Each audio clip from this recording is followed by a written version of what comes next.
नमस्कार, राज की बात में आपका स्वागत है। मोहम्मद शरीफुल इस्लाम शहजाद, लीलावती हॉस्पिटल के 5 डॉक्टर, सैफ अली खान के परिवार के 3 मेंबर, आजकल इसी के इर्द गिर्द मुंबई पुलिस का इन्वेस्टिगेशन चल रहा है और इस इन्वेस्टिगेशन के कारण परेशानियां मुंबई के ये सेलिब्रिटी खासकर खान गैंग को परेशान कर रहा है। क्यों?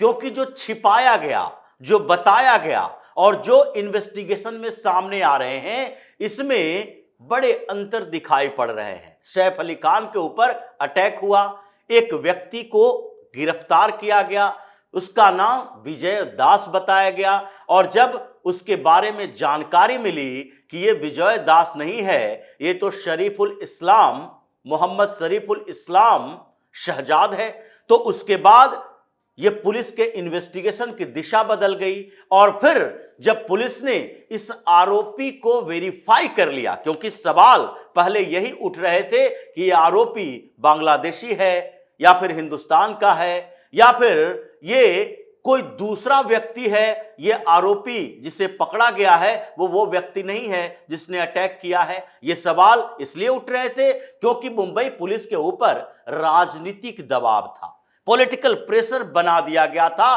खान गैंग के समर्थन में जो पॉलिटिकल पार्टियां उतरकर सामने आई थी, सबने अलग अलग थ्योरी अपनी निकाली और इसी से सैफ अली खान परेशान हुआ है। क्योंकि अगर इसके समर्थन में पॉलिटिकल नेता नहीं आए होते, इसके समर्थन में उद्धव ठाकरे की पार्टी के नेता नहीं आया होता, इसके समर्थन में सुप्रिया सूले नहीं आई होती, रोहित पवार नहीं आया होता, तो इसमें पुलिस इन्वेस्टिगेशन शरीफुल इस्लाम और सैफ अली खान के ऊपर हुए अटैक, इन्हीं के बीच रह जाता। लेकिन राजनीतिक दबाव आया तो दूसरे तरफ से भी राजनीतिक दबाव का जवाब दिया जाने लगा और सामने आए नीतीश राणा, सामने आए संजय निरुपम, सामने आए सीएम देवेंद्र फडणवीस खुद ही सामने आकर बोले कि पुलिस का इन्वेस्टिगेशन पूरी तरह से दूध का दूध और पानी का पानी कर देगा, इसमें कोई कोताही नहीं बरती जाएगी। और उसी समय उन्होंने पुलिस को खुली छूट दे दी कि यह मत समझना ये सैफ अली खान एक बड़ा स्टार है तो उसके घर का इन्वेस्टिगेशन उसके अनुसार होगा। और अब पुलिस ने कस्टडी बढ़ा ली है।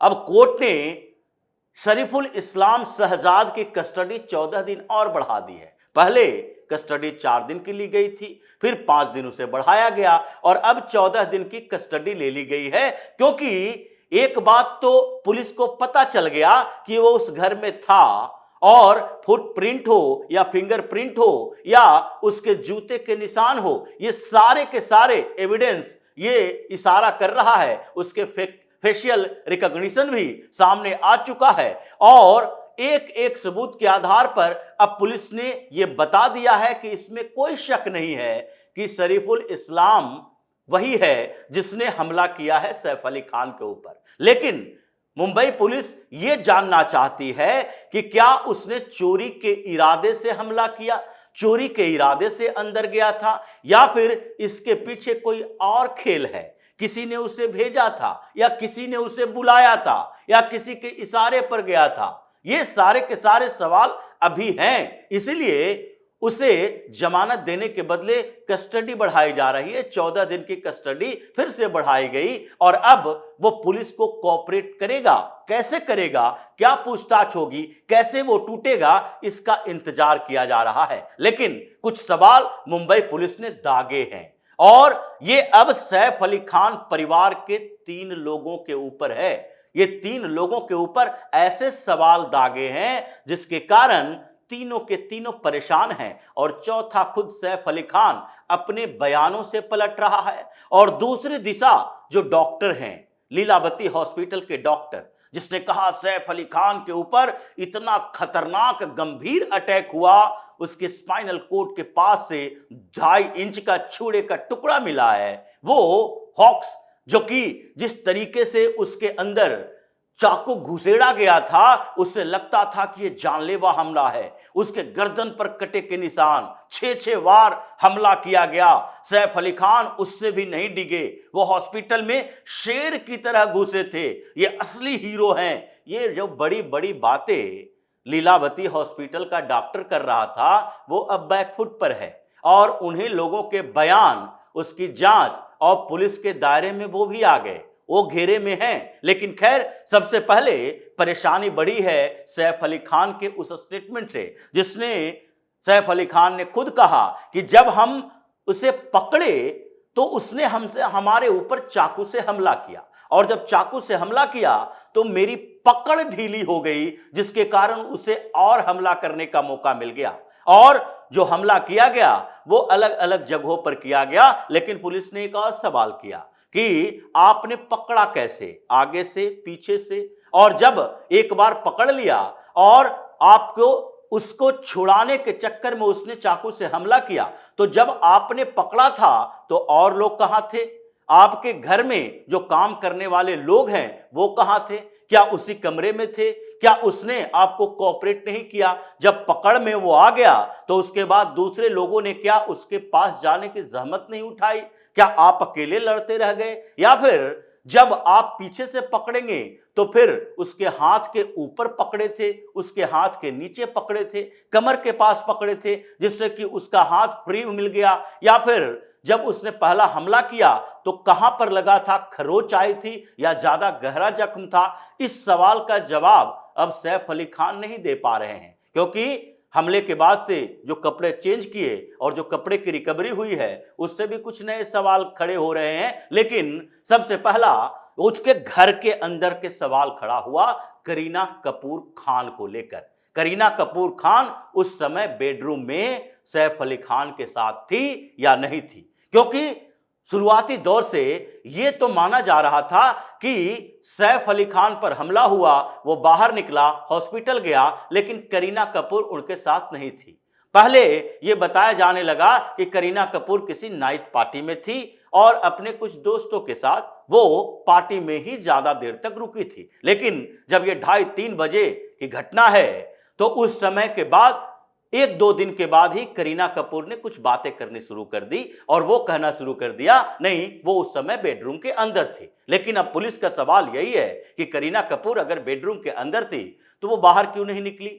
अगर बाहर नहीं निकली, हॉस्पिटल तक क्यों नहीं गई? अगर इतने गंभीर तौर पर ये घायल थे तो वो बाहर निकलकर साथ में हॉस्पिटल क्यों नहीं गई? या उनको बाहर निकलकर देखने की जरूरत क्यों नहीं महसूस हुई जब चिल्ला चिल्ली होने लगा और सैफ अली खान के ऊपर चाकू से हमला किया जा रहा था? जब उस व्यक्ति को लॉक कर दिया घर में तो भी बाहर क्यों नहीं निकली? तो ये सवाल अब करीना कपूर को परेशान कर रहा है। क्यों? क्योंकि करीना कपूर के ऊपर सस्पिशियस एक्टिविटी है। वो ये बता नहीं पाई कि उस समय वो कहां थी। दूसरा, उनके परिवार के 2 और लोगों को, मतलब इब्राहिम और सारा अली खान, जो कि उसी बिल्डिंग में 8वें फ्लोर पर रहता है, और इन दोनों में से इब्राहिम साथ में जाने की बात किया। जब पुलिस ने सवाल किए कि भाई आप अगर गए तो ऑटो वाले के साथ क्यों गए? आपने गाड़ी क्यों नहीं ली? आपको ड्राइव करना नहीं आता? तो यह बात सामने आई है कि इब्राहिम को इलेक्ट्रिक कार चलानी नहीं आती है, जैसे उसके लिए कोई पायलट के ट्रेनिंग की जरूरत है। लेकिन आपके पास क्या एक ही गाड़ी थी? ये बात अभी भी अनसुलझा है। और उसके बाद वहां तक जाने के बाद वो कहां गायब हो गया? क्योंकि पुलिस को यह जानकारी मिली हॉस्पिटल से कि उस समय जब हमला हुआ और ये गए थे तो कोई दोस्त भी था जो साथ में था, बड़ा आदमी था, छोटा बेटा ही नहीं था। इसलिए ये सवाल और गुत्थियों को उलझा रहा है। दूसरी बात, जब इतने गंभीर हमले की बात थी तो एक मेड और इब्राहिम के साथ कैसे हॉस्पिटल पहुंच गए? अगर 8वें फ्लोर पर ही वो इब्राहिम के साथ सारा अली खान भी रहती है तो वो क्यों नहीं गई अपने पिता के साथ? लेकिन दूसरी बात, वहां तक ये इन्वेस्टिगेशन चल रही है, परिवार के 3 लोगों की जांच हो रही है, बातचीत की जा रही है, क्योंकि इसमें सबसे बड़ा मामला इसी बात का आया कि सैफ अली खान को खरोंचे आई है या फिर उसके ऊपर जानलेवा हमला किया गया है। इसलिए जांच की दिशा आगे लीलावती हॉस्पिटल के उन डॉक्टरों तक पहुंची है जो बड़े बड़े दावे शुरुआती दौर में कर रहे थे कि देखो भाई, ऐसा हमला हुआ है कि जान जा सकती थी, घंटों तक ऑपरेशन करना पड़ा, आईसीयू में भर्ती रहा। ये सारे दावे उन लोगों ने किया था, इसलिए उनके ऊपर सवाल उठ रहे हैं कि क्या इतने ज्यादा जख्मी हालात के बावजूद 4 दिन के अंदर इतने बेहतर रिकवरी हो सकती है। और अगर ऐसे हालात थे तो फिर कोई भी बॉलीवुड का बड़ा सेलिब्रिटी, चाहे सैफ अली खान का अपना निजी दोस्त ही हो, या फिर सलमान खान, शाहरुख खान, या फिर उन्हीं के साथ रहने वाले आमिर खान, ये खान गैंग के लोग भी क्यों नहीं आए हॉस्पिटल में देखने के लिए? इतनी बुरी स्थिति में भी कोई दूसरा क्यों नहीं आया? अगर आता तो मीडिया में खबरें आती, जानकारी मिलती। 2 दिन के बाद आखिरकार शर्मिला टैगोर क्यों गई?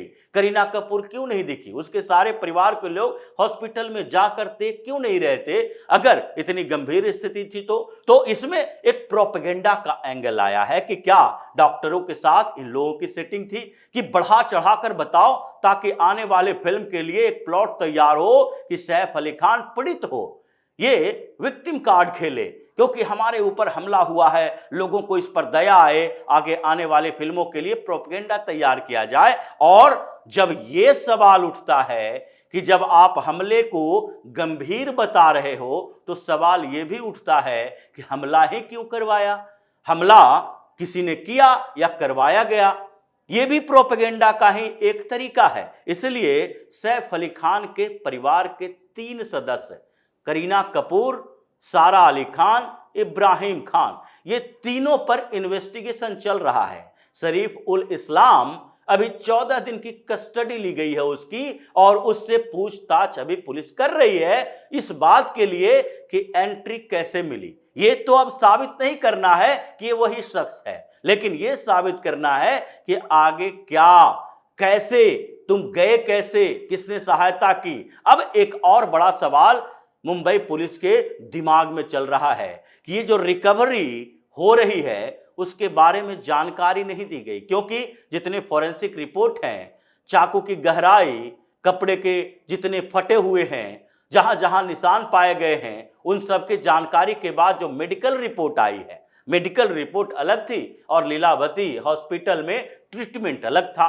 मेडिकल रिपोर्ट से जो बात सामने आई है वो दोनों को मैच नहीं करता, मिसमैच है। इसलिए सवाल दूसरे भी उठ रहे हैं कि अब तक उनके घर में कोई भी बड़ा अभिनेता क्यों नहीं देखने के लिए आया? क्या डर लग रहा है कि कहीं स्टेटमेंट में फेरबदल ना हो जाए, या फिर इन खान गैंग को, लोगों को डर लग रहा है कि पुलिस इन्वेस्टिगेशन कर रही है, अगर हम जाते हैं तो हमारे ऊपर भी सवाल उठेगा, हमसे भी पूछताछ हो सकती है कि आपको क्या कहा था, आपके से के साथ बातचीत में क्या हुई, और बयानों में अगर कुछ अंतर आया तो इन्वेस्टिगेशन की दिशा बदल जाएगी। इसलिए ये मामला ऐसा ट्विस्ट हो गया है, गुत्थियां इतनी गुथ गई है कि अब समस्या ये पूरे खान परिवार के लिए है और मुंबई में खान गैंग के लिए है, क्योंकि फडणवीस ने सीधे तौर पर यह पॉलिटिकल मुद्दा बनने के बाद आकर जो जवाब दिया है उससे मुंबई पुलिस के हौसले भी बढ़े हैं